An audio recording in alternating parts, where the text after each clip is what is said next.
This video will go over how to influence the genius and reach higher states of mind. In this reality, death is inevitable. It's as if every man is a condemned criminal, but he just doesn't know the date of his execution. Every human seeks to postpone this date and will do whatever possible in order to reverse this sentence. This is where practically all religions and philosophies have started thus crudely, by promising their adherents some such reward as immortality. Are we to depend on the church for these promises? The present breakup of all religions is due to the fact that people have asked to see the evidence. When the church merges with the state, there is no way to prove whether or not she is guilty or innocent. Imagine we are starting from zero. The best thing we can do is attack the problem outside of our own preconceived notions. Is there any truth at all to the claims of various religions? The first issue will be the enormous wealth of our material. To enter into a critical examination of all systems would be an unending task. The cloud of witnesses is too great. Now each religion is equally positive, and each demands faith. This we refuse in the absence of positive proof. But we may usefully inquire whether there is not any one thing upon which all religions have agreed, for if so, it seems possible that it may be worthy of really thorough consideration. We won't find it in dogma. Even so simple an idea of that as a supreme and eternal being is denied by a third of the human race. Legends of miracles are perhaps universal, but these, in the absence of demonstrative proof, contradict common sense. But what is the origin of religions? How is it that an unproved assertion has so frequently compelled the assent of all classes of mankind? Is this not a miracle? There is, however, one form of miracle which certainly happens: the influence of the genius. There is no known analogy in nature. One cannot even think of a super dog transforming the world of dogs, whereas in the history of mankind, this happens with regularity and frequency. Now, here are three supermen, all at loggerheads. What is there in common between Christ, Buddha, and Muhammad? Is there any one point upon which all three are in accord? No point of doctrine, no points of ethics, and no theory of a hereafter do they share. And yet in the history of their lives, we find one identity amid many diversities. Buddha was born a prince and died a beggar. Muhammad was born a beggar and died a prince. Christ remained obscure until many years after his death. Elaborate lives of each have been written by devotees, and there is one thing in common with all three: an omission. We heard nothing of Christ between the ages of 12 and 30. Muhammad disappeared into a cave. Buddha left his palace and went for a long while into the desert.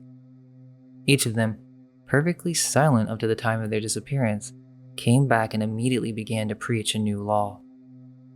Moses led a quiet life until his slaying of the Egyptian. He then flees to the land of Midian, and we hear nothing of what he did there, yet immediately on his return, he turns the whole place upside down. Later too, he absents himself on Mount Sinai for a few days, and comes back with the tales of the law in his hand. St. Paul, again, after his adventures on the road to Damascus, goes into the desert of Arabia for many years, and on his return overturns the Roman Empire. Even in the legends of many natives, we find the same thing universal. Somebody who is nobody in particular goes away for a longer or shorter period and comes back as the great medicine man, but nobody ever knows exactly what happened to him. Making every possible deduction for fable and myth, we get this one coincidence: a nobody goes away and comes back as somebody. This is not to be explained in any of the ordinary ways. There is not the smallest ground for the contention that these were, from the start, exceptional men. Muhammad would hardly have driven a camel until he was 35 years old if he had possessed any talent of ambition. Nor do they seem to have possessed any of the unusual materials of power such as rank, fortune, or influence. Moses was rather a big man in Egypt when he left. He came back a mere stranger. Christ had not been to China and married the emperor's daughter. Muhammad had not been acquiring wealth and drilling soldiers. Buddha had not been consolidating any religious organizations. St. Paul had not been intriguing with an ambitious general. Each came back poor, each came back alone. But what was the nature of their power? What happened to them in their absence? History will not help us to solve the problem, for history is silent. We have only the accounts given by the men themselves. It would be remarkable should we find that these accounts agree. Of the great teachers we have mentioned, Christ is silent. The other four tell us something, some more, some less. Buddha goes into details too elaborate to enter upon in this place, but the gist of it is that, in one way or another, he got hold of the secret force of the world and mastered it. Of St. Paul's experiences, we have nothing but a casual allusion to his having been caught up into heaven and seen and heard things of which it was not lawful to speak. Muhammad speaks crudely of having been visited by the angel Gabriel, who communicated things from God. Moses said that he beheld God. Diverse as these statements are at first sight, all agree in announcing an experience of the class which 50 years ago would have been called supernatural, today may be called spiritual, and 50 years hence will have a proper name based on the understanding of the phenomena which occurred. Theorists have not been at loss to explain, but they differ. The Mohammedan insists that God is and did really send Gabriel with messages. For Muhammad, but all others contradict him, and from the nature of the case, proof is impossible. The lack of proof has been so severely felt by Christianity, and in a much less degree by Islam, that fresh miracles have been manufactured almost daily to support this tottering structure. Modern thought, rejecting these miracles, have adopted theories involving epilepsy and madness, as if organization could spring from disorganization.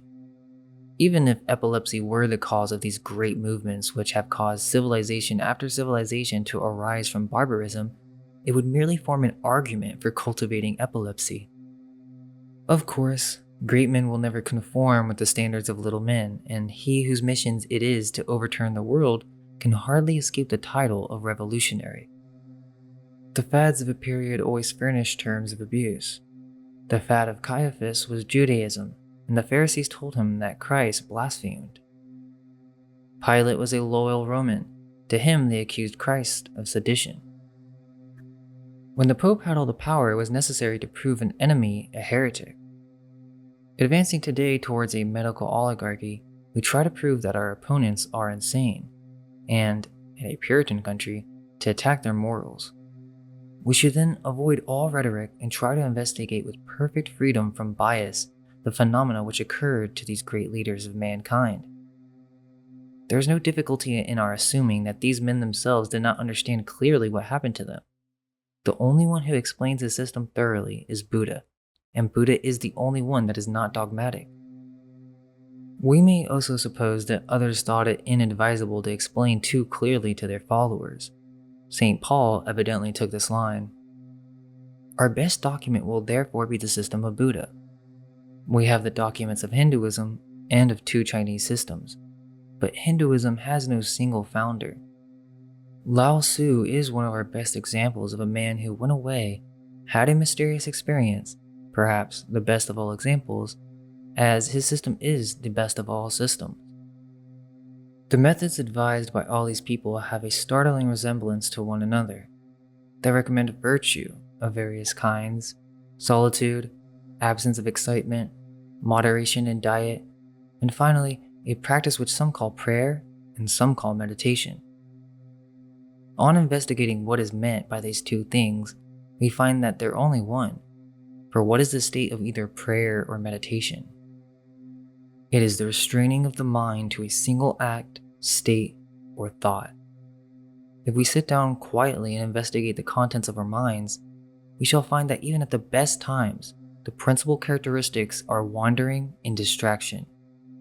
Anyone who has had anything to do with children and untrained minds generally know that fixity of attention is never present, even when there is a large amount of intelligence and goodwill.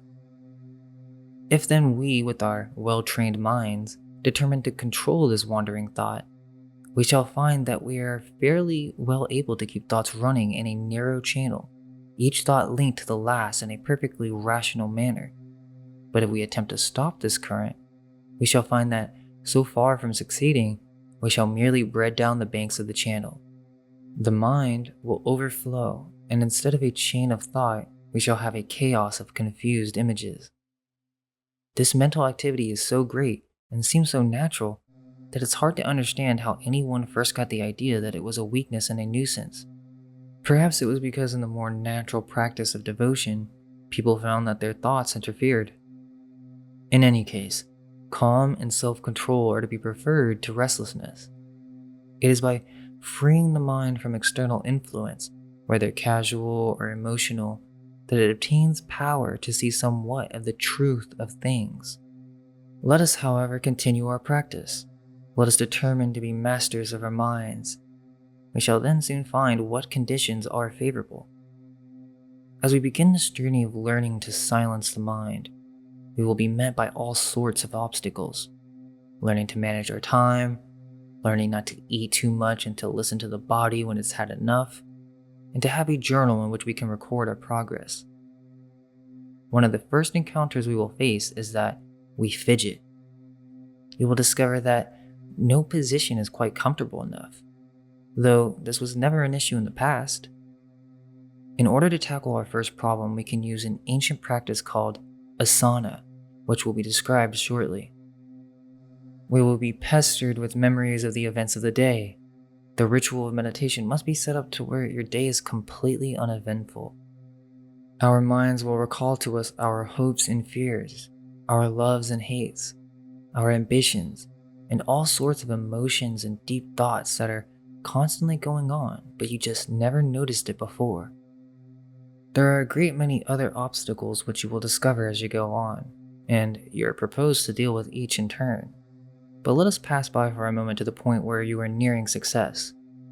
In your early struggles, you may have found it difficult to conquer sleep, and you may have wandered so far from the object of your meditation without even noticing it, that the meditation has really become broken. But much later on, when you feel that you're getting quite good, you'll be shocked to find a complete oblivion of yourself and your surroundings. You will be shocked and say, I must have been asleep, or what on earth was I meditating upon, or what was I doing, where am I, who am I, or just a mere wordless bewilderment may daze you. This may alarm you, and your alarm will not be lessened when you come to full consciousness and reflect that you have actually forgotten who you are and what you were doing. This is only one of the many adventures that may come to you, but it is one of the most typical. At certain times you will feel as if there were a contest between the will and the mind. At other times you may feel as if they were in harmony.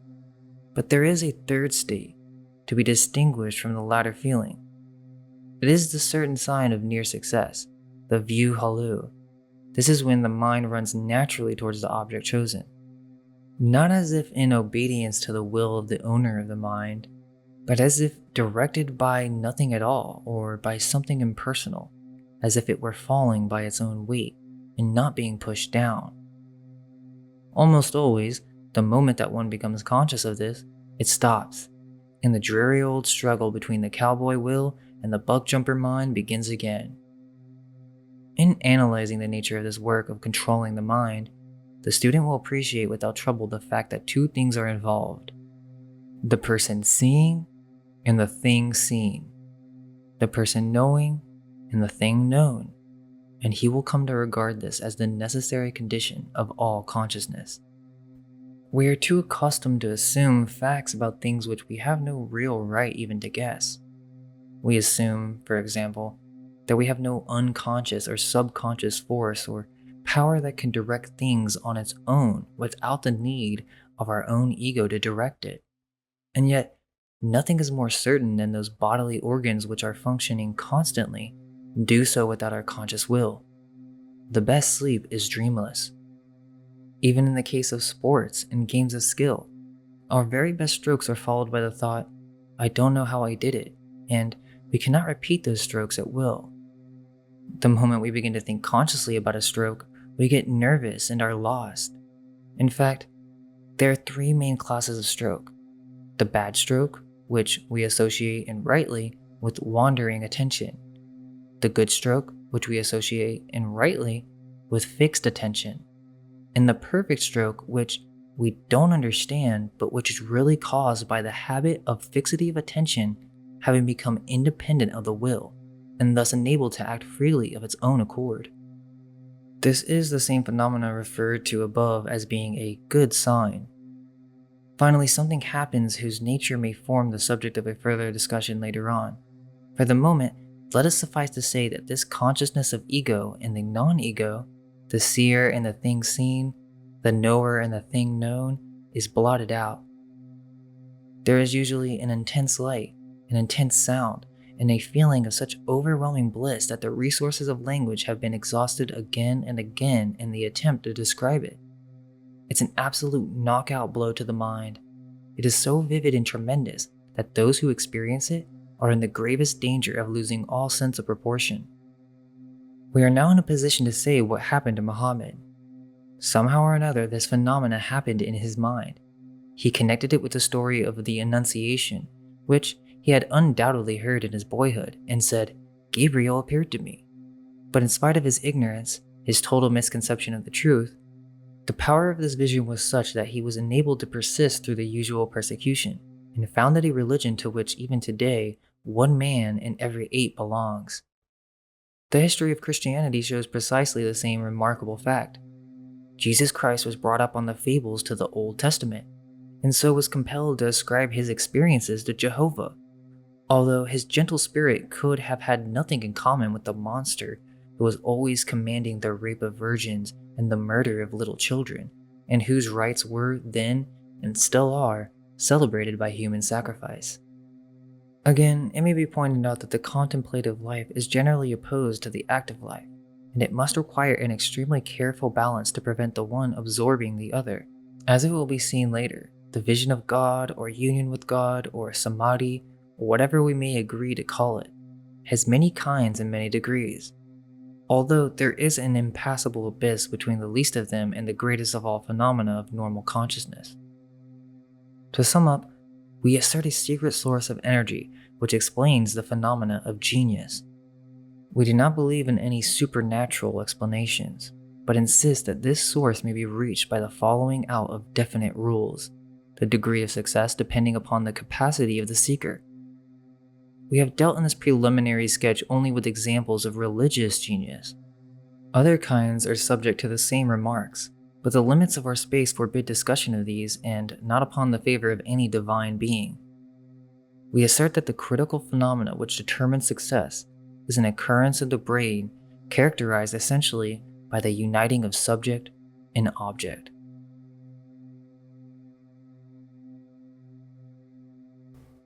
The problem before us may be stated thus simply. A man wishes to control his mind, to be able to think one chosen thought for as long as he will, without interruption. As previously remarked, the first difficulty arises from the body, which keeps on asserting its presence by causing its victim to itch, and in other ways to be distracted. He wants to stretch, scratch, sneeze. This nuisance is so persistent that the Hindus, in their scientific way, devised a special practice for quieting it. The word asana means posture, but, as with all words which have caused debate, its exact meaning has altered and it is used in several distinct senses by various authors. The greatest authority on yoga is Patanjali. He says asana is that which is firm and pleasant. This may be taken as meaning the result of success in the practice. Again, Sankhya says posture is that which is steady and easy. And again, any posture which is steady and easy is an asana. There is no other rule. Any posture will do. In a sense, this is true because any posture becomes uncomfortable sooner or later. The steadiness and easiness marks a definite attainment, as will be explained later on. Hindu books such as the Shiva Samhita give countless postures, many, perhaps most of them, impossible for the average adult European. Others insist that the head, neck, and spine should be kept vertical and straight, for reasons connected with the subject of prana. The extreme of asana is practiced by those yogis who remain in one position without moving except in the case of absolute necessity during their entire lives. One should not criticize such persons without a thorough knowledge of the subject. Such knowledge has not yet been published. Let us then choose a suitable position and consider what happens. There is a sort of happy medium between rigidity and limpness. The muscles are not to be strained, and yet they are not allowed to be altogether slack. It is difficult to find a good descriptive word. Braced is perhaps the best. A sense of physical alertness is desirable. Think of a tiger about to spring, or of the oarsman waiting for the gun. After a little while, there will be cramp and fatigue. The student must now set his teeth and go through with it. The minor sensations of itching, etc. will be found to pass away if they are resolutely neglected, but the cramp and fatigue may be expected to increase until the end of the practice. One may begin with half an hour or an hour. The student must not mind if the process of quitting the asana involves several minutes of the acutest agony. Otherwise, for the first few days, the student may even imagine that he has conquered the position. In fact, in all these practices, their apparent simplicity is such that the beginner is likely to wonder what's all the fuss about, perhaps to think that he is specially gifted. Similarly, a man who has never touched a golf club will take his umbrella and casually hole a putt which would frighten the best putter alive. In a few days, however, in all cases, the discomforts will begin. As you go on, they will begin earlier in the course of the hour's exercise. Perhaps the reward is not so far away. It will happen one day that the pain is suddenly forgotten. The fact of the presence of the body is forgotten, and one will realize that during the whole of one's previous life, the body was always on the borderland of consciousness. And that consciousness, a consciousness of pain, and at this moment one will further realize with an indescribable feeling of relief that not only is this position, which has been so painful, the very ideal of physical comfort, but that all other conceivable positions of the body are uncomfortable. This feeling represents success.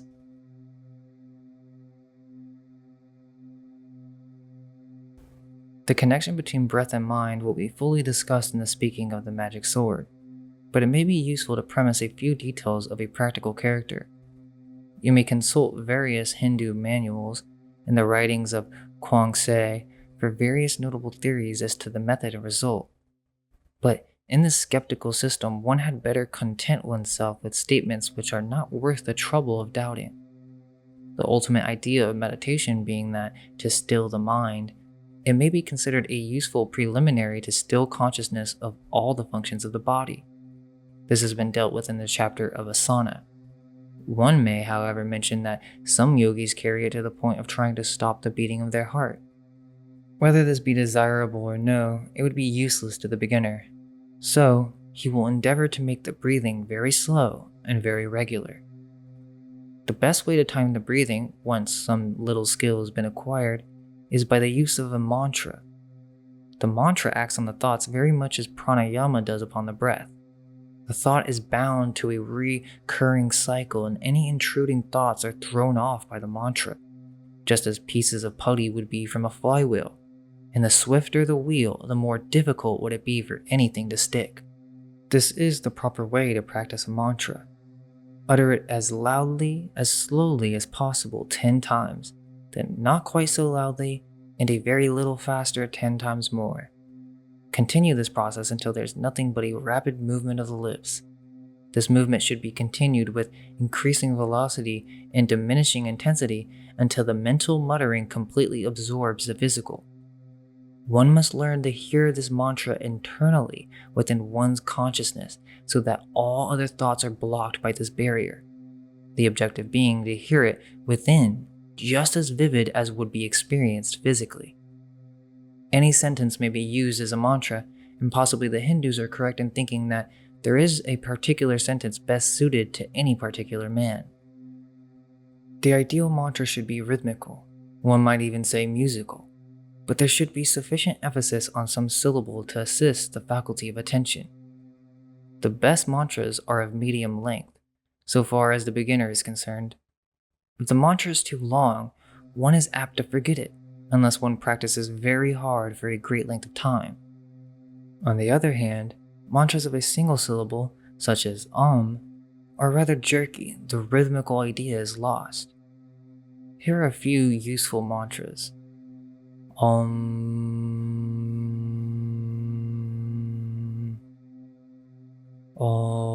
Tat Sat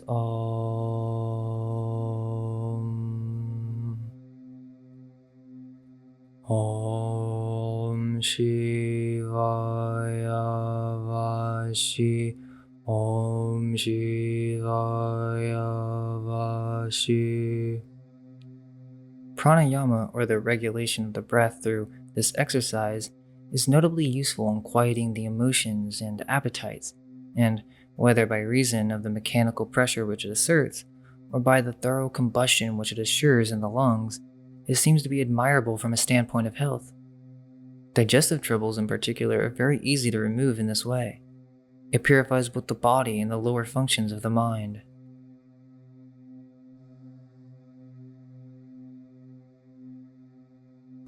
The Hindus have placed these two attainments in the forefront of their program. They are the moral qualities and good works which are supposed to predispose to mental calm. Yama consists of non-killing, truthfulness, non-stealing, continence, and non-receiving of any gift. In the Buddhist system, virtue is similarly enjoined. The qualities are, for the layman, these 5: thou shalt not kill, thou shalt not steal, thou shalt not lie, thou shalt not commit adultery, thou shalt not drink no intoxicating drink. For the monk, many others are added. The commandments of Moses are familiar to all. They are rather similar, and so are those given by Christ in the Sermon on the Mount. Some of these are only the virtues of a slave invented by his master to keep him in order.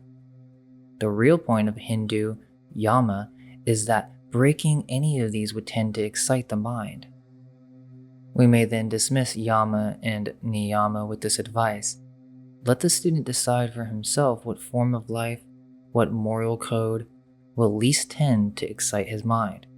But once he has formulated it, let him stick to it, avoiding opportunism, and let him be very careful to take no credit for what he does or refrains from doing.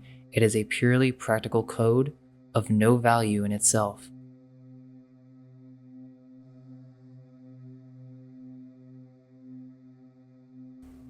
Pratyahara is the first process in the mental part of our task. The previous practices, asana, pranayama, yama, and niyama, are all acts of the body, while the mantra is connected with speech. Pratyahara is purely mental. And what is pratyahara? This word is used by different authors in different senses. The same word is employed to designate both the practice and the result. It means for our present purpose a process rather strategical than practical. It is introspection, a sort of general examination of the contents of the mind which we wish to control. Asana having been mastered, all immediate exciting causes have been removed, and we are free to think what we are thinking about. A very similar experience to that of asana is in store for us. At first, we shall very likely flatter ourselves that our minds are pretty calm. This is a defect of observation. Just as the European standing for the first time on the edge of the desert will see nothing there, while his Arab can tell him the family history of each of the 50 persons in view, because he has learnt how to look. So with practice, the thoughts will become more numerous and more insistent. Many have never taken the time to inspect this part of themselves thoroughly, and skill is required before taking notice of thoughts that are further away from your perception. As with asana, as soon as we begin to be still, we observed how uncomfortable and restless our body really was. Now we will observe that the mind is even more restless and unstill once we begin the process of observation. Conscious of this fact, we begin to try to control it. Not quite so many thoughts, please. Don't quite think so fast, please. No more of that kind of thought, please. It's only then that we discovered that what we thought was a school of playful porpoises is really the convolutions of a sea serpent. The attempt to repress has the effect of exciting the mind for reasons outside of the scope of this work. When the unsuspecting pupil first approaches his holy but wily guru and demands magical powers, that wise one replies that he will confer them and points out with much caution and secrecy some particular spot on the pupil's body which has never previously attracted his attention, and says, "In order to obtain this magical power which you seek, all that is necessary is to wash 7 times in the Ganges during 7 days, being particularly careful to avoid thinking of that one spot." The main point of this work is some sort of inhibitory power over the thoughts. Fortunately, there is an unfailing method of acquiring this power. In some people, this inhibitory power may flower suddenly in very much the same way as occurred with asana. Quite without any relaxation of vigilance, the mind will suddenly be stilled. There will be a marvelous feeling of peace and rest, quite different from the lethargic feeling which is produced by overeating.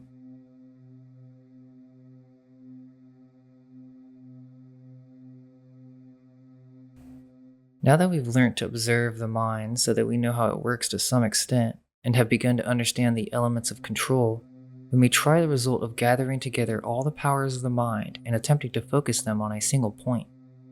We know that it's fairly easy for the ordinary educated mind to think without much distraction on a subject in which it's much interested in.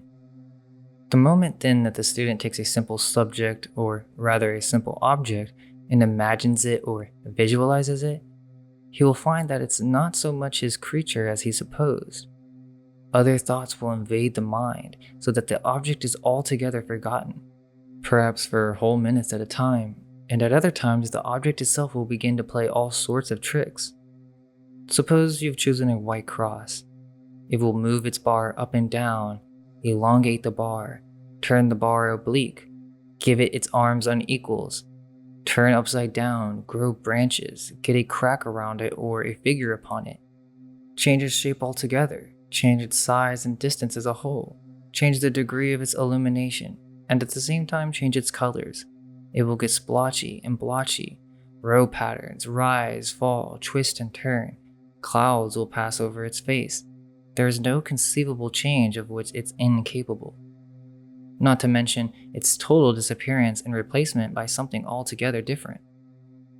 For the first week, it may seem rather amusing, or you may even imagine you are progressing, but as the practice teaches you what you are doing, you will apparently get worse and worse.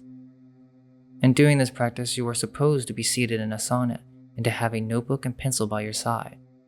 You must also have a watch in front of you. You are not to practice at first for more than 10 minutes at a time, so as to avoid risk of overtiring the brain. In fact, you will probably find that the whole of your willpower is not equal to keeping to a subject at all for so long as 3 minutes, or even apparently concentrating on it for so long as 3 seconds, or 3/5 of 1 second. The student is supposed to count the number of times that his thought wanders. This he can do on his fingers or on a string of beads. If these breaks seem to become more frequent instead of less frequent, the student must not be discouraged. This is partially caused by his increased accuracy of observation. We will suppose then that you've reached a stage when your average practice on one subject is about half an hour, and the average number of breaks between 10 and 20. One would suppose that this implied that during the periods between the breaks, one was really concentrated, but this is not the case. The mind is flickering, although imperceptibly. However, there may be a sufficient real steadiness even at this early stage to cause some very striking phenomena, of which the most marked is one which will probably make you think that you have gone to sleep. Or it may seem quite inexplicable. You will completely forget who you are, and what you are doing. A similar phenomenon sometimes occurs when one is half awake in the morning and one cannot think about what town one is living in. The similarity of these two things is rather significant. It suggests that what is really happening is that you are waking up from the sleep which men call waking, the sleep whose dreams are life. There's another way to test one's progress in this practice, and that is by the character of the breaks. Breaks are classed as follows. Firstly, physical sensations. These should have been overcome by asana. Secondly, breaks that seem to be dictated by events immediately preceding the meditation. Their activity becomes tremendous. Only by this practice does one understand how much is really observed by the senses without the mind becoming conscious of it. Thirdly, there is a class of breaks partaking of the nature of reverie or daydreams. These are very insidious. One may go on for a long time without realizing that one has wandered at all. Fourthly, we get a very high class of break, which is sort of a aberration of the control itself. You think, how well am I doing? Or perhaps that it would be rather a good idea if you were on a desert island, or if you were in a soundproof house, or if you were sitting by a waterfall. But these are only trifling variations from the vigilance itself. A fifth class of breaks seems to have no discoverable source in the mind. Such may even take the form of actual hallucination, usually auditory. Of course, such hallucinations are infrequent and are recognized for what they are.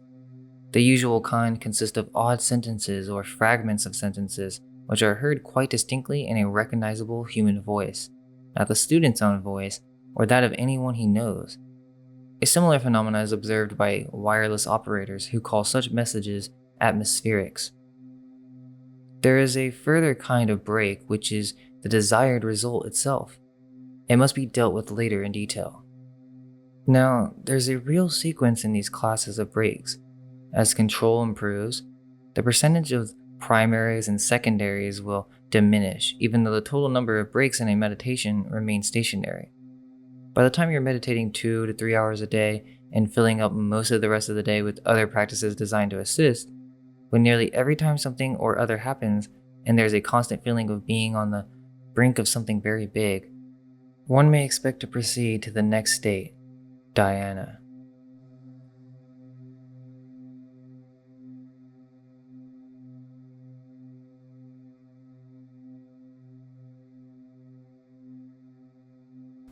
This word has two quite distinct and mutually exclusive meanings.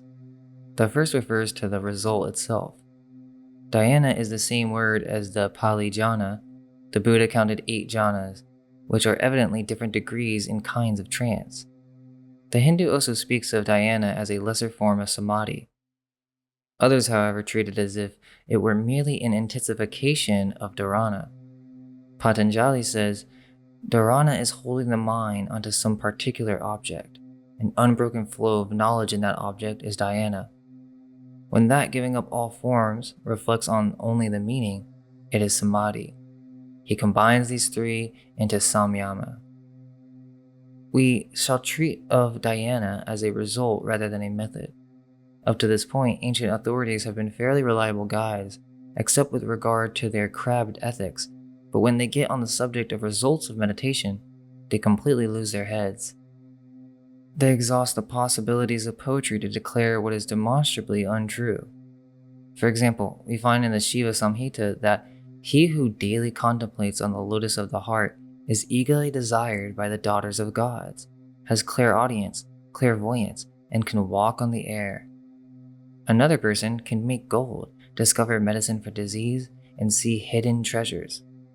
All of this is filth. What is the curse upon religion that its tenets must always be associated with every kind of extravagance and falsehood? In discussing dhyana, then, let it be clearly understood that something unexpected is about to be described. We shall consider its nature and estimate its value in a perfectly unbiased way, without allowing ourselves the usual rhapsodies or deducing any theory of the universe. It will have been understood that dharana, dhyana, and samadhi form a continuous process, and exactly when the climax comes does not matter. It is of the climax that we must speak, for this is a matter of experience and a very striking one. In the course of our concentration, we noticed that the contents of the mind at any moment consisted of 2 things and no more: the object, variable, and the subject, invariable, or apparently so. By success in dharana, the object has been made as invariable as the subject. Now, the result of this is that the 2 become 1. This phenomena usually comes as a tremendous shock. It is indescribable even by the masters of language, and it is therefore not surprising that semi-educated slutters wallow in oceans of gush. Many in the modern day have called this experience ego death, but unlike with entheogens, This practice is done consciously and through repetitive practice alone. Good literature is principally a matter of clear observation and good judgment expressed in the simplest way. For this reason, none of the great events of history, such as earthquakes and battles, have been well described by eyewitnesses unless those eyewitnesses were out of danger. But even when one has become accustomed to dhyana by constant repetition, no words seem adequate. One of the simplest forms of dhyana may be called the sun. The sun is seen, as it were, by itself, not by an observer, and although the physical eye cannot behold the sun, one is compelled to make the statement that this sun is far more brilliant than the sun of nature. The whole thing takes place on a higher level. Also, the conditions of thought, time, and space are abolished. It's impossible to explain what this really means. Only experience can furnish you with apprehension. A further development is the appearance of the form which has been universally described as human, although the persons describing it proceed to add a great number of details which are not human at all. This particular appearance is usually assumed to be God. But whatever it may be, the result on the mind of the student is tremendous. All his thoughts are pushed to their greatest development. He sincerely believes that they have the divine sanction. Perhaps he even supposes that they emanate from this God. He goes back into the world armed with this intense conviction and authority.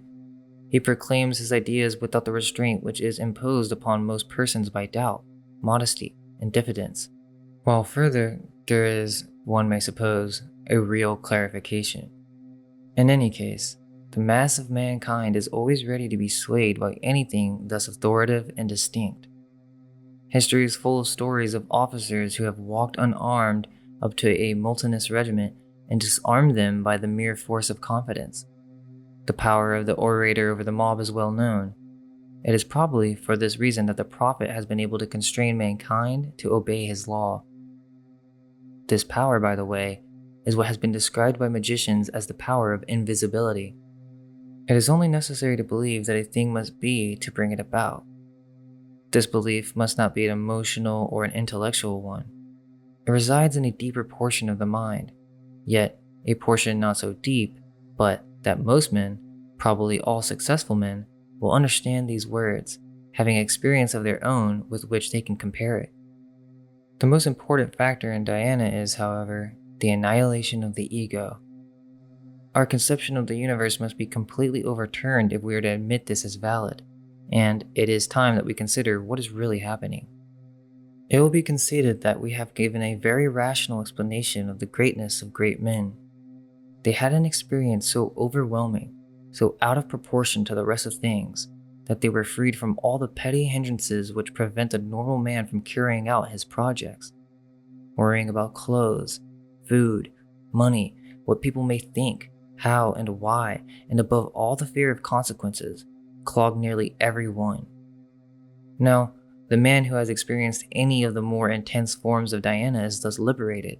The universe is thus destroyed for him, and he for it. He can therefore go on its way unhampered.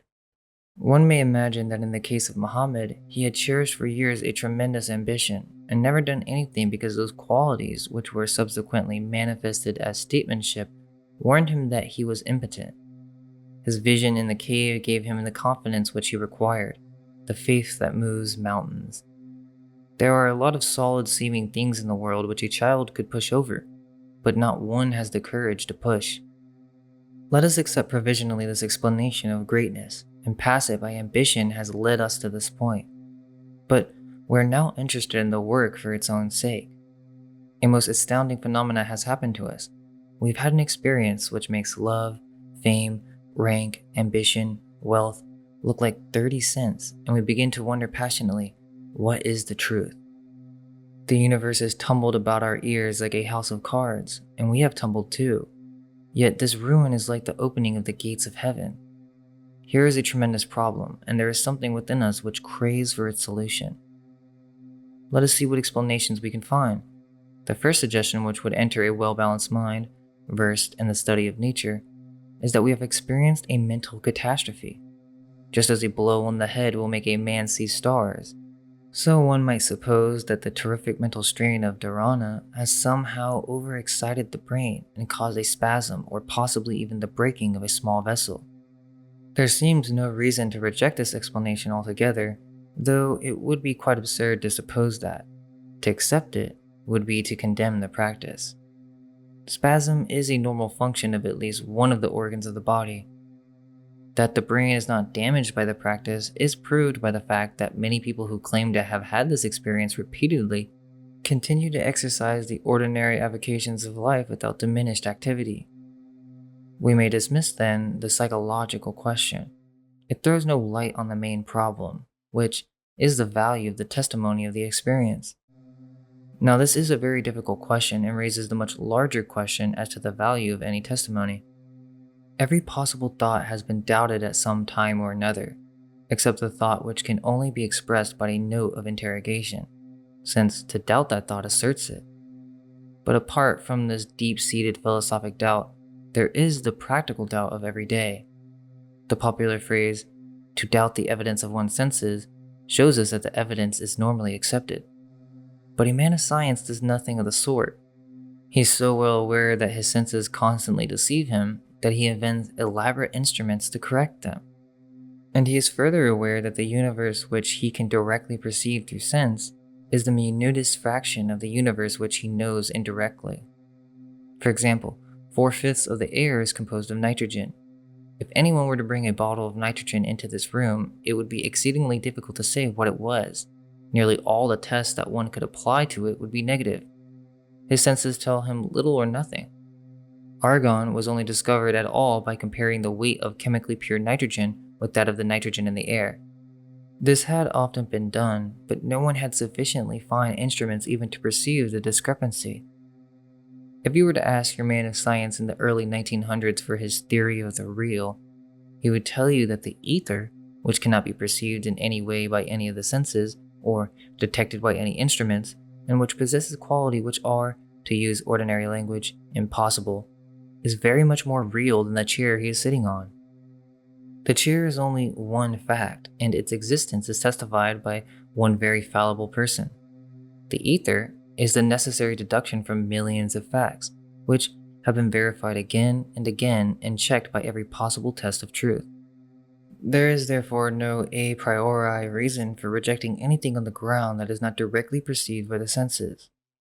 To turn to another point, one of our tests of the truth is the vividness of the impression. An isolated event in the past of no great importance may be forgotten, and if it be in some way recalled, one may find oneself asking, "Did I dream it? Or did it really happen?" What can never be forgotten is the catastrophic. This much only need we say in this place, that Dhyana has to be classed as the most vivid and catastrophic of all experiences. This will be confirmed by anyone who has been there. It is then difficult to overrate the value that such an experience has for the individual, especially as it is his entire conception of things, including his most deep-seated conception, the standard to which he has always referred everything, his own self, that is overthrown. And when we try to explain it away as a hallucination, temporary suspension of the faculties, or something similar, we find ourselves unable to do so. You cannot argue with a flash of lightning that has knocked you down. Any mere theory is easy to upset. One can find flaws in the reasoning process. One can assume that the premises are in some way false. But in this case, if one attacks the evidence for Dhyana, the mind is staggered by the fact that all other experiences, attacked on the same lines, will fall much more easily. In whatever way we examine it, the result will always be the same. Dhyana may be false, but if so, so is everything else. Now the mind refuses to rest in a belief in the unreality of its own experiences. It may not be what it seems, but it must be something.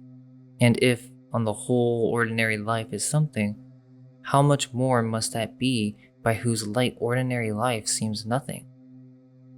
A man in Dhyana has the same commonplace certainty that a man has on awaking from a nightmare.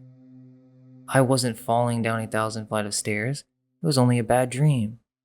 Similarly comes the reflection of the man who has had experience of Dhyana. I am not that wretched insect, that imperceptible parasite of Earth. It was only a bad dream. It is probably rare for a single experience to upset thus radically the whole conception of the universe, just as sometimes, in the first moments of waking, there remains a half-doubt as to whether dream or waking is real. But as one gains further experience, when Diana is no longer a shock, when the student has had plenty of time to make himself at home in the new world, this conviction will become absolute. Another rationalist consideration is this: the student has not been trying to excite the mind but to calm it, not to produce any one thought, but to exclude all thoughts. For there is no connection between the object of meditation and the dhyana. Why must we suppose a breaking down of the whole process, especially as the mind bears no subsequent traces of any interference, such as pain or fatigue? Surely this once, if never again, the Hindu images expresses the simplest theory. That image is that of a lake into which 5 glaciers move. These glaciers are the senses. While ice, the impressions, is breaking off constantly into the lake, the waters are troubled. If the glaciers are stopped, the surface becomes calm, and then, and only then, can it reflect unbroken the disk of the sun. The sun is the soul, or God. We should, however, avoid these terms for the present on account of their implications. Let us rather speak of the sun as some unknown thing whose presence has been masked by all things known, and by the knower. It is probable, too, that our memory of Dhyana is not of the phenomena itself, but of the image left thereby on the mind. We may, however, provisionally accept the view that Dhyana is real, and thus of more importance to ourselves than all other experiences. This state has been described not only by the Hindus and Buddhists, but by Mohammedans and Christians. In Christian writings, however, the deeply seated dogmatic bias has rendered their documents worthless to the average man. They ignore the essential conditions of Dhyana and insist on the inessential to a much greater extent than the best Indian writers. But to anyone with experience and some knowledge of comparative religion, the identity is certain. We may now proceed to Samadhi. More rubbish has been written about Samadhi than enough. We must endeavor to avoid adding to the head.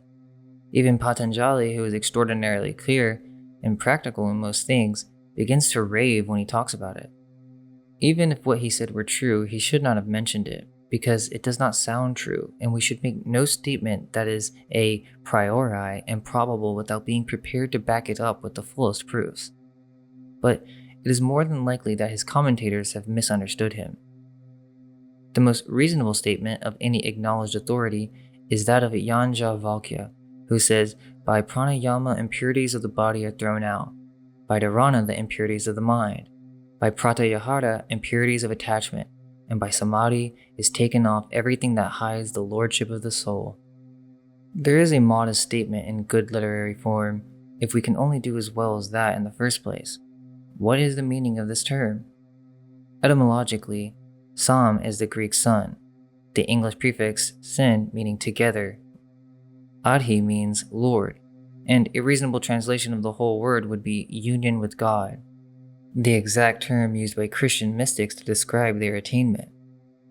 Now, there is great confusion because the Buddhists use the word samadhi to mean something entirely different, the mere faculty of intention. Thus, with them, to think of a cat is to make samadhi on the cat.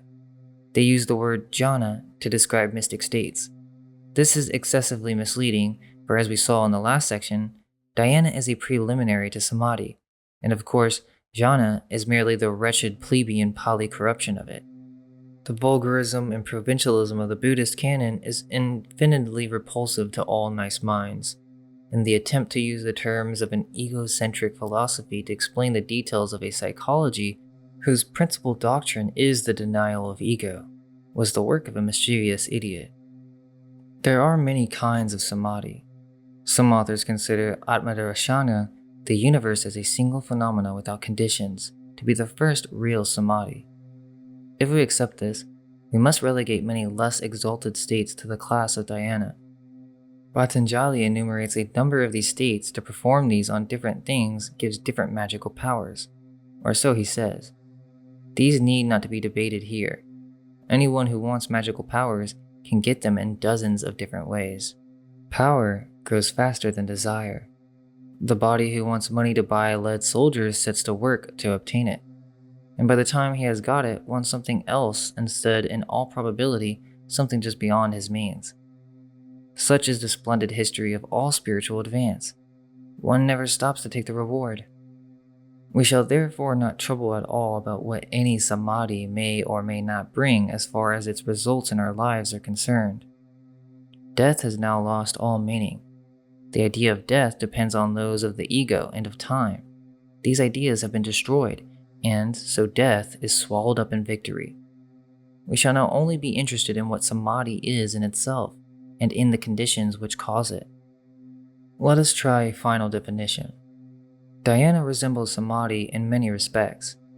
There is a union of the ego and the non-ego, and a loss of the senses of time and space and causality. Duality in any form is abolished. The idea of time involves that of two consecutive things, that of space, two non-coincident things, that of causality, two connected things. These dhyanic conditions contradict those of normal thought, but in samadhi, they are very much more marked than in dhyana, and while in the latter it seems like a simple union of two things, in the former, it appears as if all things rush together and united. One might say that in dhyana, there was still this quality latent, that the one existing was opposed to the many non-existing. In samadhi, the many and the one are united in a union of existence with non-existence. This definition is not made from reflection, but from memory. Further, it is easy to master the trick or knack of dhyana.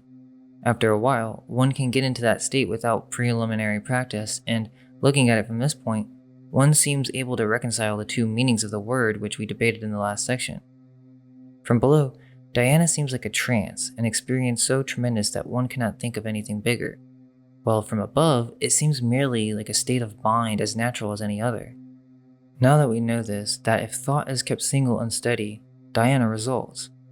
We do not know whether an intensification of this is sufficient to cause samadhi, or whether some other circumstances are required. One is science, the other empiricism. One author says, unless memory deceives, that 12 seconds steadiness is dharana, 144 dhyana, and 1728 samadhi.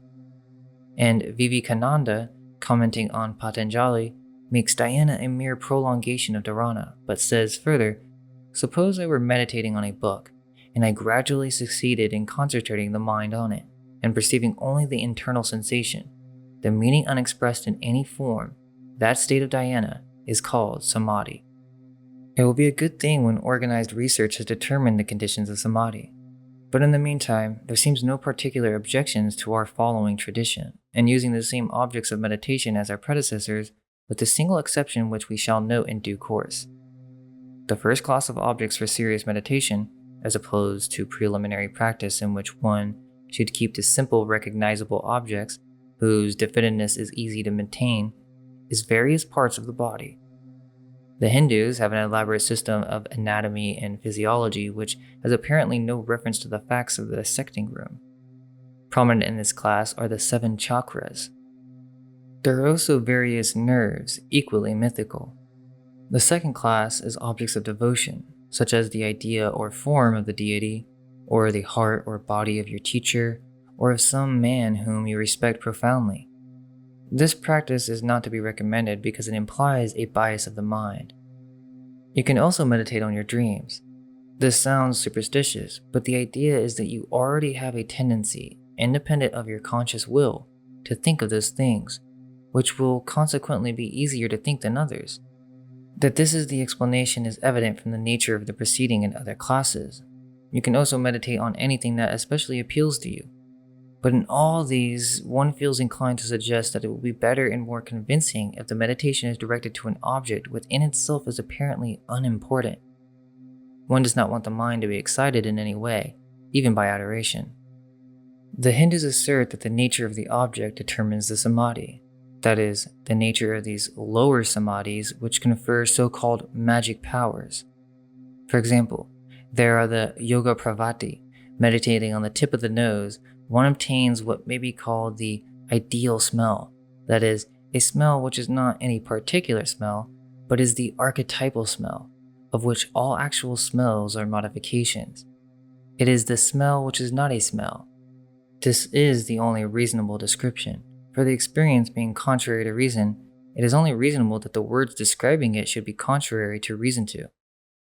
The Samadhi par excellence, however, it Atmadarshana, which for some, and those not the least instructed, is the first real Samadhi, for even the visions of God and the Self are tainted by form. In Atmadarshana, the All is manifested as the One. It is the universe freed from its conditions. Not only are all forms and ideas destroyed, but also those conceptions which are implicit in our ideas of those ideas. Each part of the universe has become the whole, and phenomena and noumena are no longer opposed. But it is quite impossible to describe this state of mind. One can only specify some of the characteristics, and that in language which forms no image in mind. It is impossible for anyone who experiences it to bring back any adequate memory, nor can we conceive a state transcending this. There is, however, a very much higher state called Shivadarshana, of which it is only necessary to say that it is the destruction of the previous state, its annihilation, and to understand this blotting out, one must not imagine nothingness as negative, but as positive. The normal mind is a candle in a darkened room. Throw open the shutters, and the sunlight makes the flame invisible. That is a fair image of dhyana, but the mind refuses to find a simile for Atmadarshana. It seems merely ineffective to say that the rushing together of all the host of heaven would similarly blot out the sunlight. But if we do say so, and wish to form a further image of Shivadarshana, we must imagine ourselves as suddenly recognizing that this universal blaze is darkness, not a light extremely dim compared with some other light, but darkness itself. It is not the change from the minute to the vast, or even from the finite to the infinite. It is the recognition that the positive is merely the negative. The ultimate truth is perceived not only as false, but as the logical contradictory of truth. It is quite useless to elaborate this theme, which has baffled all other minds hitherto. We have tried to say as little as possible rather than as much as possible. Still further from our present purpose would it be to criticize the innumerable discussions which have taken place as to whether this is the ultimate attainment or what it confers. It is enough to say that even the first and most transitory dhyana repays 1,000-fold the pains we may have taken to attain it. And there is this anchor for the beginner, that his work is cumulative. Every act directed towards attainment builds up a destiny which must someday come to fruition. May all attain. Question: what is genius and how is it produced? Answer: let us take several specimens of the species and try to find some one thing in common to all which is not found in other species. Question: is there any such thing? Answer: yes, all geniuses have the habit of concentration of thought, and usually need long periods of solitude to acquire this habit.